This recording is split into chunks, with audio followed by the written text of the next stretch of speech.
Hello everyone, আসসালামু আলাইকুম। কেমন আছেন আপনারা? আশা করি সবাই ভালো আছেন। আপনাদের আমরা ভালো আছি আলহামদুলিল্লাহ।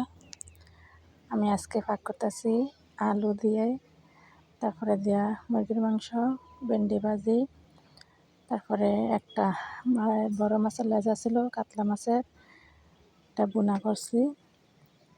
আর পুরো ভিডিও দেখবেন।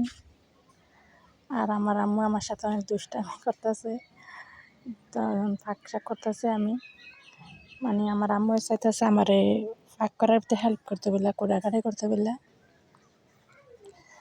দুষ্টি বেডি।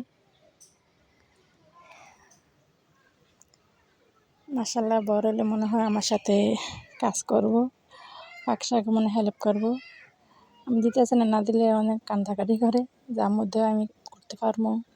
আমি করতে দেই না, বাস আমি করতে ইয়া কর, দূরের বই থাক, বাড়ি দেখো কীভাবে করি, এই আর কি।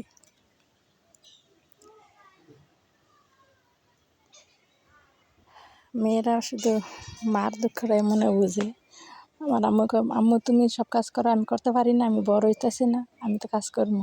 আমার সাথে অনেক ইয়ে করে আমার মেয়েটা ফাঁক শাক করার সময়, যে আম্মু আমি তো বড় হয়েছি, আমি তো পারবো না। আম্মু তোমার হবে 4.5 বছর, তুমি কি পারবা? কিছুতে পারতো না। দেখে অনেক হেল্প করতেছে আমার মেয়েটা। বড় হলে কি জানি তা জানি না। দয়া করে আমার আম্মুরা বেশি তাই ভালো না, তাই আর শরীরের স্বাস্থ্য